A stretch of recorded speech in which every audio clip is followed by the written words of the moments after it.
Welcome back to Sailing with the Jameses. We are currently high and dry in the boatyard, giving our floating home, Emma James, a refit. This week we're focusing on refurbishing the anchor chain, and the anchor itself is undergoing a unique makeover. Join us as we empty out the locker and dive deep into the maintenance of our ground tackle. And if you enjoy this video, please give us a thumbs up and leave us a comment below. We love hearing from you. Thank you so much to our Patreons. Your support helps make these videos possible. Hi, we're the James family. Are you sick of your day-to-day life? Ever thought about doing something different? Well, we did just that. We bought an unfinished aluminium catamaran and we're fixing her up as we sail around the world. Come along for the journey and click subscribe. Daddy? Mommy? Charlie? James. Alrighty guys, she's a little bit of a rainy day today, which makes it very hard to work on the boat. So we're going off to do one of the girls' favourite things, which is shopping. What we've found is we've left the boatyard and the road into the boatyard is terribly adventurous. There's potholes everywhere. So yeah, we'll just see how we go. And then where are we off to, my dear?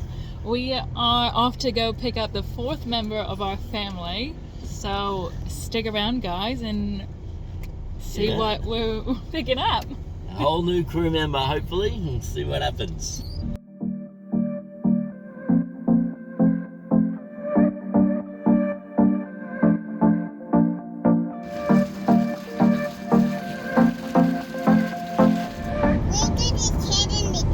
The sun's come back out and the rain's gone away, so we're racing back to the shipyard to get a bit of work done before the day is over. And we did a thing today. We got a kitten. Where is he? This is the new member of our family, Franklin James. Frank the Tank. Frank the first mate, I like to call it. Hopefully with a bit of training you'll be able to do some watches for us and yeah, keep the boat vermin free. Be good. We got a kitten. Ta-da! Cait got a call from a friend who let her know there was a litter of kittens that needed to be rescued. I wasn't 100% certain it was the right decision to begin with, but it didn't take long for Frank to win me over. So right now we're going to be dropping our anchor, taking the anchor down and all of the chain out from the anchor locker and putting it down here. The reason we're doing that is that we're going to be putting some new galvanization on the chain for protection. So we've got this Rust Guard Cold Gal, got a few cans of this. So this is what we're going to be using, spraying it, just because it's going a bit discolored at the moment. The other reason we're dropping it today is for the markers for 10, 20, 30, 40, 50. They're with zip ties at the moment. They're a bit hard to see and they also break off. So a lot of the times we'll notice that when it comes out there'll only be one zip tie and we'll have to replace it. It's not only pollution into the water, it's just a bit of a pain. So right now we're going to be spray painting it. In the marine industry, the thing is rub your balls with grease. It is red, yellow, blue, white, green, and that's how you know 10, 20, 30, 40, 50. And for us, because this is our own boat, we know our chain and what we're going to be doing to it. We're going to be spray painting it one color. And also because if we bought 5 colors at $11.90 each, it's like 60 bucks worth of paint that we're only going to be using for a little bit. So we got 70 meters, that's 7. 70. So we're going to be spray painting one color. And just have a guess right now at what color we've chosen. I didn't choose the color, guys. Let's just make that clear. We're going to be spray painting it fluoro pink. So this is my favorite color. So Sam's been very gracious and let us choose the pink. It's also hopefully Charlie's favourite colour as well. And so they've told me that they're going to paint the anchor with the leftover paint, so waste not, want not. But the plan is we'll get it out, we'll clean it today. We've got some rust treatment. We'll put that on it first before we put the cold gal. Then we put the cold gal, then we'll put that. We're using the metric system, so it'll be every 10 metres. And then we're also going to put little bits of rope. So say we've missed one of the lines or something and we stop on one of our pink bits, we can count the bits of rope that are on there and that'll know how many metres are there. Yeah. Right now at the 10-metre mark we have rope, and the rope is so easy to spot. Yeah, we tested it. It's been on the whole time we've owned the boat now, and it's the only thing that's lasted. And we've got heaps of little bits of VB cord lying around, so that's what we're going to use. It's just a bit hard to see when it's flying out. So we'll have pink sections approximately 1 metre long, 500 either side, and then we'll put the ropes on individual shackles so we can count. So if one falls off, hopefully it's one of the middle ones if it's 5, and we'll know that there's one missing, and that's 50 metres. Yeah, I'm excited for a pink anchor. All right, let's get started. I'm under the anchor now. Yeah, I got it.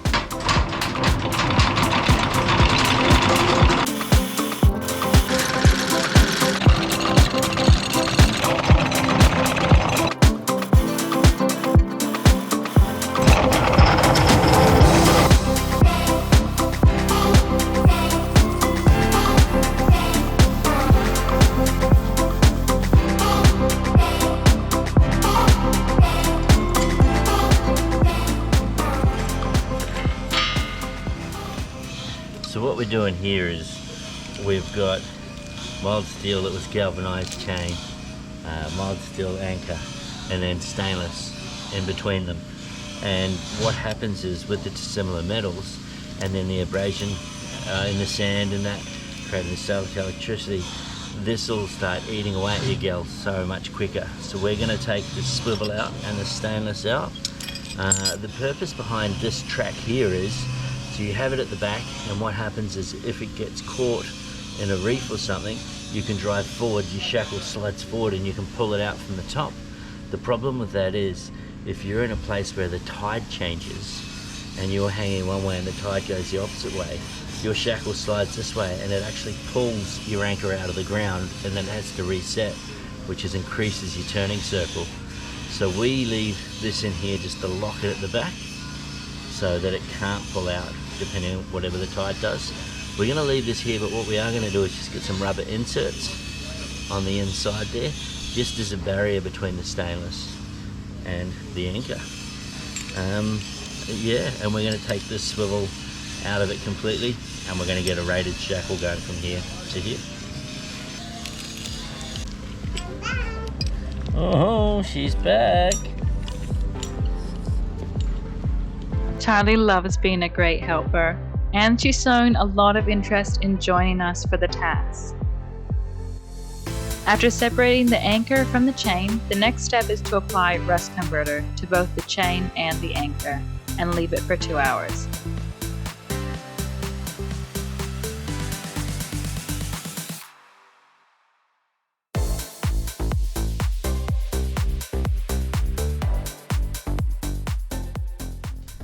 Alright, so what we're doing now is we're laying out the chain in 5-metre blocks, because 5 metres that way, then 5 metres that way is 10 metres, and that way we have the middle bit to spray, so that all the bits over here, if you guys come with me,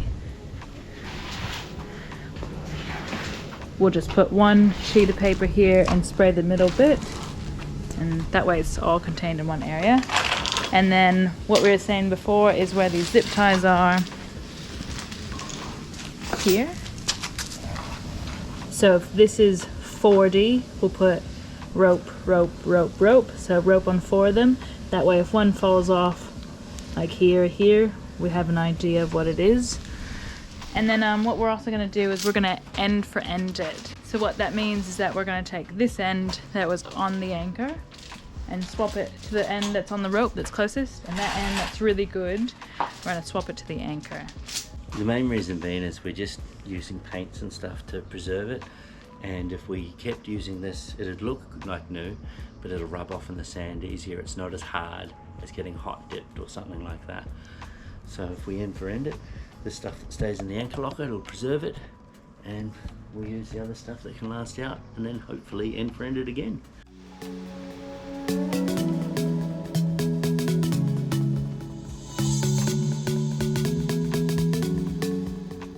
So with tape measure in hand, we begin pulling the chain into nice, tight 5-meter lengths.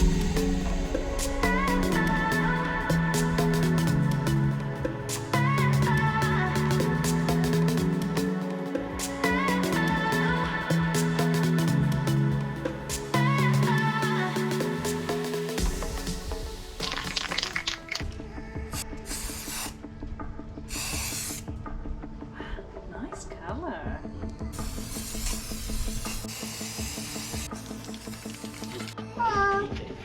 Oh, thank you.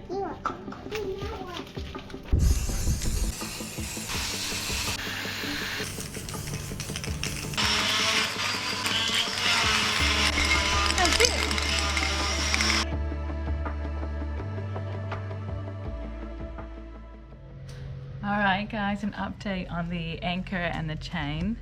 So it's all dried now and it's come out really nicely.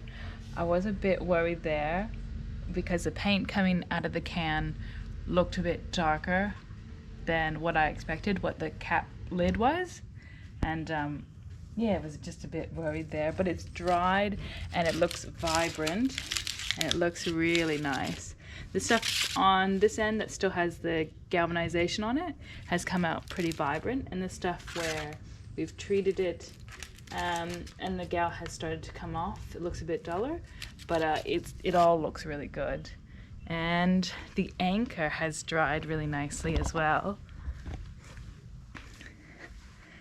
The anchor looks awesome. What do you think, hon?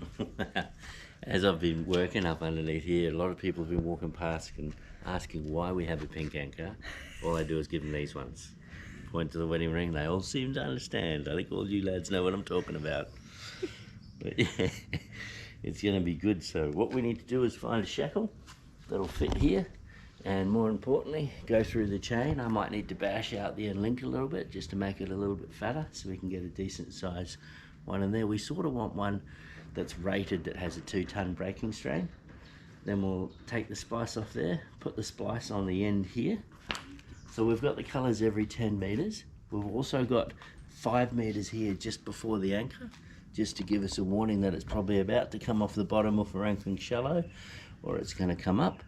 And then we've got a really big strip right at the end, and that's just before the rope, because when we're over at Indo on that, we're probably going to be using all the chain, potentially sometimes some of the rope as well. So that just gives us plenty of warning that the rope's about to come out. But yeah, we'll get to it, eh? Yeah. The final step is to tie the rope interval markers. 1 for 10 meter, 2 for 20, 3 for 30, and so on. Once that's done, we can reattach the anchor to the chain with the new D-shackle, and then reattach the chain to the rope, and finally it's time for us to stow everything back into the anchor locker.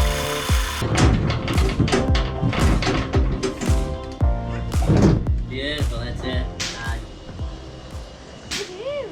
Yeah, you are. High five!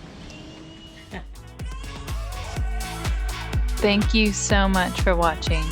If you are enjoying our videos and would like to help support us making videos and content, consider becoming a Patreon. The link is in the description below. And don't forget to click those like and subscribe buttons, and we will see you all next week.